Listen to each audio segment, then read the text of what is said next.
Nako, nag-resign na ba talaga si Auntie Claire? Nako po. Tumakas na kaya papuntang Jamaica? Nako po. Kasi nakakabasag ng katahimikan wala ho talagang wala ho tayo naririnig. Mukhang ewan ko, napipi na po ba si Madam Auntie Claire o ano ba nangyari dyan? Aling Claire, bakit tila napakatahimik mo ngayon? Pagkakataon mo na ngayon Oh. Bakit ba banat ba? Ano ba nangyayari? Bakit naman mo masyadong binubulabog ang pagkatulog ni Aling Claire? Hindi si Aling Claire kasi, di ba alam naman po natin, pag nagsalita talagang hindi mo mapigilan ng bunganga niyan. Hindi mo mapigilan bunganga niyan, kaliwat kanan ng banat niyan.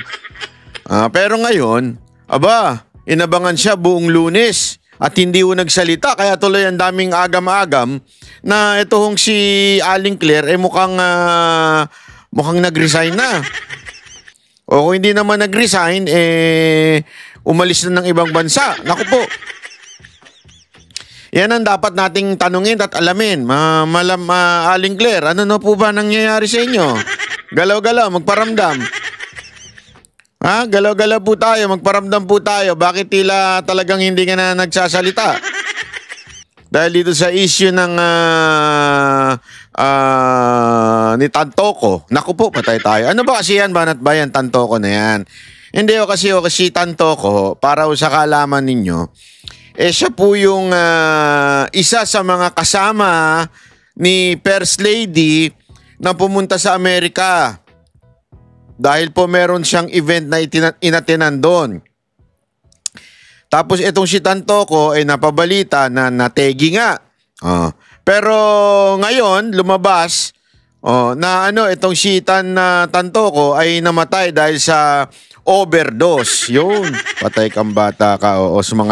Sumalangit nawa. Naku po, hindi kasi nga yun nga ang So ngayon, ang tinatanong kung sino ba mga kasama nito, at ang may nabanggit nga na isa sa mga kasama, di umano, allegedly, ay walang iba kundi si First Lady. Naku po, patay tayo dyan. First Lady, paano nyo kaya ito lulusutan? Hindi, yan ay dokumentado naman po. Mamaya papakita natin ng dokumento na talagang kasama po. At ito nga po yung balitang inilabas ng bilyonaryo. Pakinggan po natin itong balita na ito. Pasok. Tuturing ngayon ng bagong talagang kalihim ng Presidential Communication. Hindi pala yan. Well, ito. Hindi. Sandali, ang gulo. Bakit nawala yun? May news tayo dyan Ito. Ito muna ang news na to. Yan, okay? Kasi magulo. Ayan. Pakinggan natin tong news na to, At, yan, okay? Pasok. Kaugnay sa pagkamatay ni Rustan's Executive Paulo Tantoko nitong Marso. Alamin natin yan sa Agenda Weekend Report ni Ivy Reyes. Namatay sa cocaine overdose si Rustan's Corporation Heir Paulo Tantoko noong Marso. Iyan ang resulta ng toxicology report nito ayon sa Los Angeles County Coroner's Office. Nako po. Buwan ng mapabalita ang pagpanaw nito noong Marso. So una munang establish natin ito po ay meron na pong findings ang kapulisan sa LA. So hindi po ito chismis, hindi po ito gawa-gawa, ito po ay nangyari talaga. March 9 Philippine time listed a significant condition ng posibleng komplikasyon sa puso sa accidental death ni Tantoko. Ayon sa Hollywood LA News, kasama si Tantoko sa entourage ni First Lady Liza patay tayo dyan. Nakipagdiwang nito ang Manila International Film Kasama.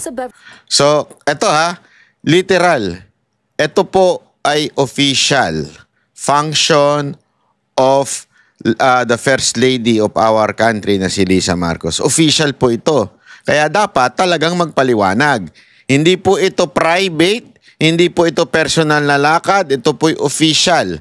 Linawin natin kasi naalala ninyo, 'di ba si Aling Claire, inaano si VP Sara Duterte, Kasi nagsabi ni VP Sara Duterte, walang perang ginamit ang gobyerno dito, pero it doesn't mean I didn't work. So ang hirit ni Aling Claire, kung nagtrabaho pala siya, dapat official yan at magpaliwanag siya. Di ba? Kung ano yung mga ginawa niya at ano yung hindi porket ito'y personal na lakad ay wala ng responsibilidad dahil hindi naman po nawawala yung pagka-vice presidente niya. Naku po. Na back to you. Bakit to, kanyo? Ito mismo, hindi lang personal. Ito talaga'y official. Official na function ang ginawa o pinuntahan ni First Lady. At official din, ibig sabihin, dokumentado na kasama po etong si Tantoco. Nako. So, ladies and gentlemen, ito po ay masasabi nating talagang official na nangyari. Sasabihin kasi nung iba dyan, lalo na yung kanilang bagong talagang PCO secretary, this is private. The person is private. The Rustan Executive Paulo Tantoco is private. But he attended and part of the delegation of the First Lady. Therefore, even if he is a private citizen, official po yung lakad. Part siya ng entourage . Pag sinabi mong part ka ng entourage, definitely, meron dyan na funds na ginamit ng gobyerno. So, this become an official event. Hindi mo pwedeng sabihin personal po ito. Hilton Hotel.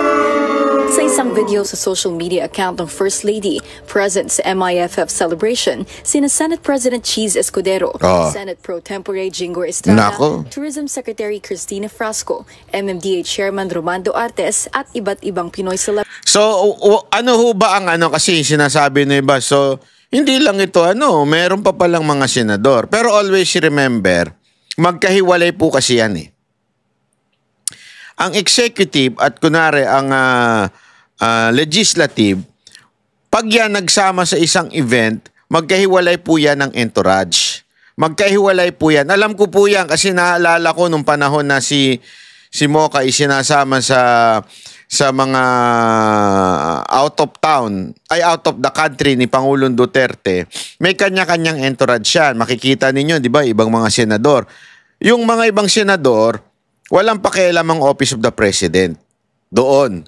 Kung sino yung gusto nila, ipadala nila, problema na nila yon. Isasama sila doon sa event as invited person doon sa event, pero pagdating sa entourage, gastos na ng Senado yun. Hindi na gastos ng Office of the President.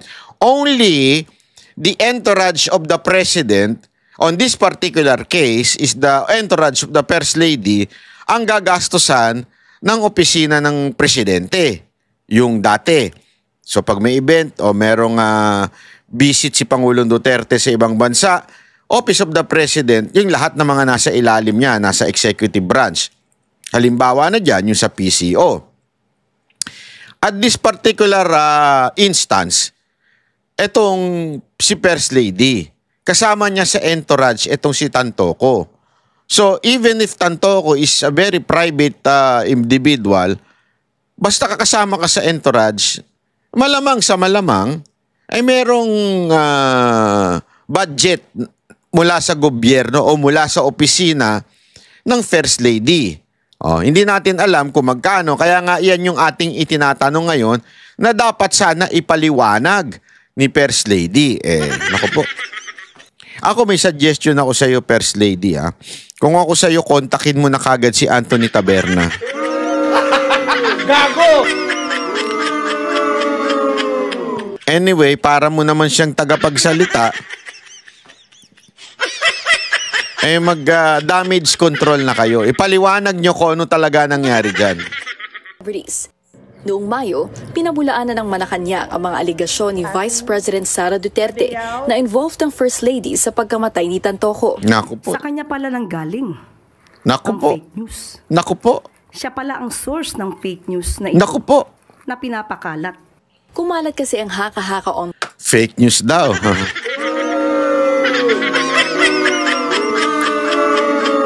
Pero ngayon, lumabas na ang katotohanan. Totoo pala na ito ay kasamang entourage ni Lisa Marcos. Oh, di ba? Na namatay at hindi ho namatay sa simpleng bagay, ha? Namatay po sa overdose with the WPS, yung white powdery substance. So, ibig sabihin, hindi ho fake news yung sinabi ni BP Sara Duterte. So, sino ang fake news? Aling Claire, sasabitan na kita ng ano ba magandang pangsabit dyan? Ito. Sasabitan na kita ng, ay, bakit nasira itong aking kwintas? Oo, umurahing kwintas kasi eh. Oh, ayan, oh. Sasabitan na kita, itim na kwintas bilang reyna ng fake news. Ayan, palakpakan. Gago! Oh, Aling Claire, magpakita ka na, sasabitan na kita ng reyna ng fake news. Ikaw na ngayon ang reyna ng fake news. Oh, di ba? Gago! May na-dictate sa Los Angeles CFL na ayon sa mga fact-checker ay distorted at manipulated photos and videos. Tandaan po natin, dumating si First Lady sa Pilipinas, March 10, 2025. Kung gusto niya pong alamin yan bilang Vice Presidente, may records po yan. March 11, nagkaroon po ng event. Hindi kaya itong dahilan kung bakit hindi ka nagpakita ngayong Lunes? Ha? Sana naman magpakita ka na ngayong Martes. Ito ba ang dahilan? Aling Claire? Kaya ayaw mong lumabas at matanong ka kung ano ba nangyari? O inaantay mo matanggal si Eden? Hindi, kasi baka inaantay lang niya matanggal kasi yung ibang mga media naman, di naman siya tinatanong dyan. Ewan ko kung grabe na talaga media ngayon, bayad na. Walang katanong-tanong. Ano kaya? Si First Lady with the representatives of Girl Scouts of the Philippines. That's May 11, 2025. Pwede po ba nating ipakita? Assistant Vice President ng Response Group si Tantoco. Dati rin siyang Chief Operating Officer ng Pacific Links Gulf Development at Chief Security and Procurement Officer ng Santa Elena Golden Country Estate. Ang asawa naman nito, dating Communications Manager ng Response Group at kasalukuyang Malacanang Deputy Social Secretary. Wala pang pahayag ang palasyo tungkol dito. Para sa Agenda Weekend, Ivy Reyes, Billionaire News Channel. So ayan nga po yung balita na yon. So at least meron na po tayong tawag dito background kung ano yung nangyari, mga kababayan. Okay?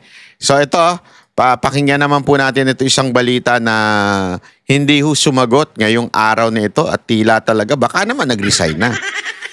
Hindi, ako nagtatanong lang, pero sana wag naman. Sana bago ka mag-resign, sagutin mo muna ito mga issue na ito. Na una-una, sinabi mo fake news pero totoo naman pala. So sana bago ka mag-resign at umalis ng ibang bansa, tingnan natin. Itinuturing ngayon ng bagong talagang kalihim ng Presidential Communications Office na pribadong bagay ang pagkakasangkot kay First Lady Liza Araneta Marcos sa pagpanaw ng negosyanteng si Juan Paulo Tantoco. Kaya tikom ang bibig ng Malacanang sa naturang issue. Kasunod na rin ito ng ulat na cocaine overdose umano ang naging sanhi ng pagkamatay nito. Eden Santos sa balita. Ayan na, si Eden. Ayaw magkomento ang Malacanang sa lumabas na ulat na cocaine overdose ang sanhi ng pagkamatay ng negosyante na si Juan Paulo Tantoco. Si Tantoco ay namatay noong March 8, 2025 sa Beverly Hilton Hotel sa Beverly Hills sa Los Angeles County, California. Isang araw pagkatapos dumalo sa Manila International Film Festival o MIFF bilang bahagi ng entourage ni First Lady Liza Araneta Marcos. Naging ugat pa nga ng World War sa pagitan ni na Vice President Sara Duterte at Presidential Communications Office Undersecretary Claire Castro ang issue dahil sa pagsasangkot kay First Lady Liza sa pagkamatay ni Tantoco. Nung nagkaroon ng malaking krimen sa Estados Unidos na merong namatay dahil sa drug overdose, at kung makikita ninyo doon sa police report ay nandoon ang pangalan ni First Lady Nako.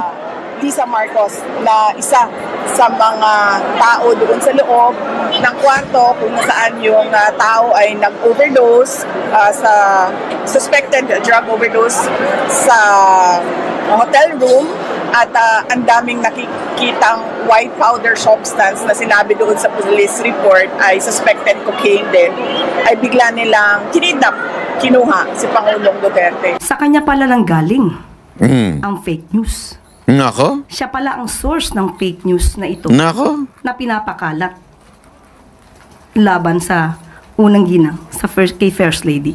Nitong linggo ay kumalat sa social media ang report mula umano sa Yan. website ng County of Los Angeles Medical Examiner na may case number 2025-04377 na ang sanhi ng pagkamatay ni Tantoco ay dahil sa paggamit umano ng cocaine. Nakalagay rin sa medical examiner na ang iba pang dahilan ay cardiovascular disease. Makikita rin na open ang status ng kaso ng pagkamatay ni Tantoco. Sa pagbisita ni Presidential Communications Office Acting Secretary Dave Gomez sa press briefing room ng Malacanang ay natanong ito sa issue. Idiniin kasi ni Gomez sa Malacanang Press Corps na ipagpapatuloy niya ang paglaban sa fake news. Nako, bakit wala dyan si Aling Claire? Aling Claire, anyari?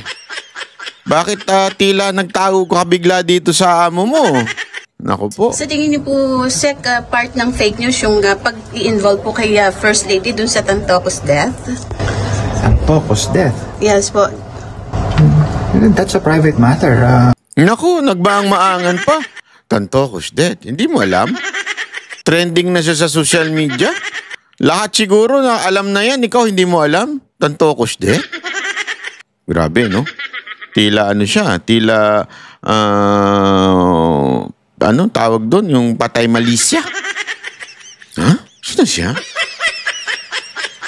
Ano ba yun? Sino ba yun? Si Tantoco? Namatay? Sino yun? Private person yun hindi niya, ang sinasabi dito, yung involvement ni First Lady. I cannot comment on that. Eden Santo. Hindi naman tinatanong kung si Tantoco Tinatanong si First Lady kung ano masasabi niya. Naku po, patay tayo dyan. Ito papakita natin tong FB ni post po ni Bobby Tiglao. Ito po yung ayan. Ito pong post ni Bobby Tiglao. Ayan, ito ayan makikita dyan. Ba't ganyan may mukha dito? Ano ba to? Ito naman si nakasagwa ng mukha dito sa kanan ito si Copernico Villaruel. Sandali, tago muna natin. Nadidistract ako sa kapak. Ito, meron daw nagpadala sa kanya. Ito. Sabi niya dito sa caption, I received via Viber this photo of a Beverly Hills police record survivors reporting on Mr. Tantoco's death and person who were with him when police arrived. Noon dumating yung police, eto yung mga tao. Liza Araneta Marcos was one. I also checked if there was such a record supervisor. There is. The palace spokesperson who denied this should explain. Naku po, ayan. Nakasulat dyan. Sa baba. Didistract talaga ako dito sa pagmumukha nito. Nakasulat dyan, Officers entered room and observed hotel security performing chest compressions. Ibig sabihin, yung hotel security daw ay binubumba yung chest, yung ginaganon, yung first aid on an unconscious male subject. officer took over with life-saving measures. Ibig sabihin, tumulong daw yung officer, yung police. And subject was pronounced deceased at 12:05 hours by paramedic. And the cause is initially suspected to be drug overdose. White powder suspected to be cocaine was seen scattered on tables and the floor. Naku po.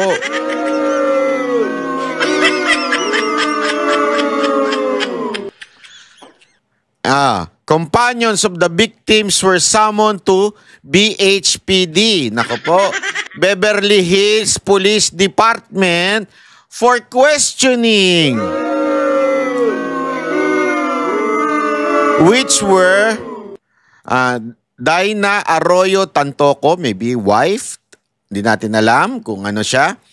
Liza Araneta Marcos, naku po. And Alexa Miro. Etong si Alexa Miro, ito yung napapabalita, allegedly, na may lumabas na news na yan na ito daw si Alexa Miro ay girlfriend ni Congressman Sandro, yung anak nila ni Liza Marcos. Hindi natin alam kung totoo yun, alleged lang po yun. Pero ang malinaw dito sa dokumentaryo na ito ay naandun si Liza Marcos.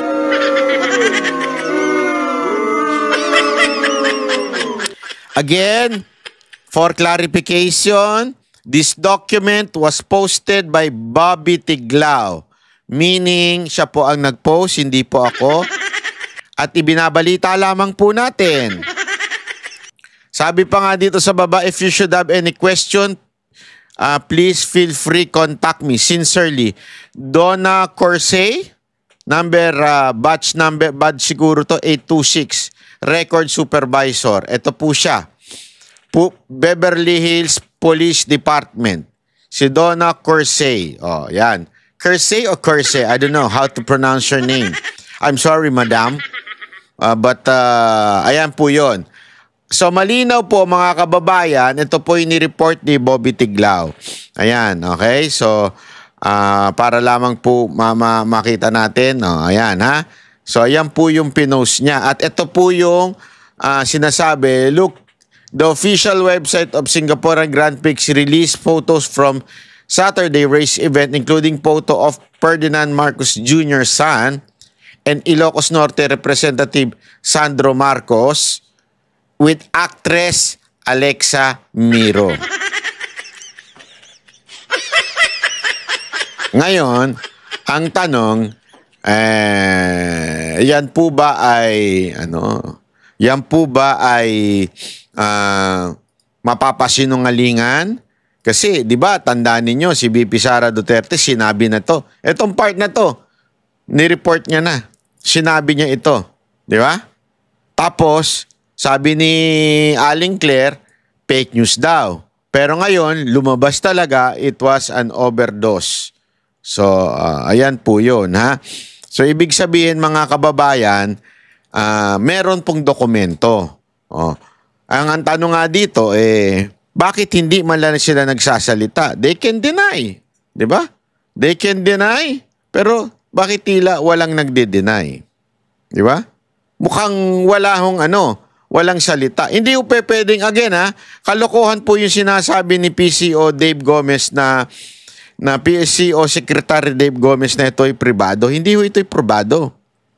Namatay yung tao at naandoon si Liza Marcos. Kung naandoon si Liza Marcos and there were white powder substance, di ba, scattered on the floor, on the table, the same room. This is a hotel room. Ayan, nakalagay po dyan, no? Ayan, no?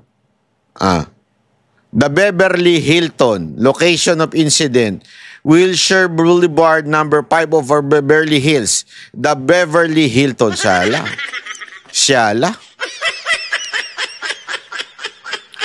Ayan, no, siyalang-siyala ito, ha? Yung pagmumukha naman kasi, sino ba naglagay nito? Yung komento niya, nakikita ko pa rin, Hindi po ako gumawa niyan, ha. Isa yan sa mga comment dito.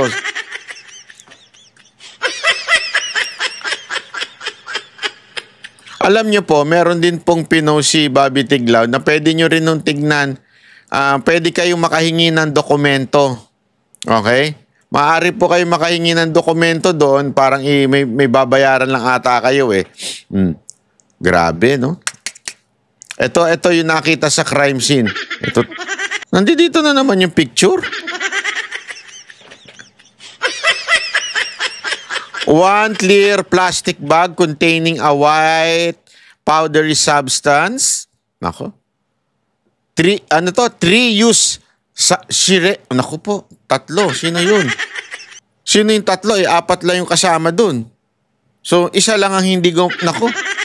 Bakit 3 yun? Ayan na, nakasulat po hindi po ako yan. 3 use syringe containing residues of suspected to be narcotics, several open and unopened bottles of alcohol, a mirror with powder residue and rolled. Naku po. May rolled bills pa.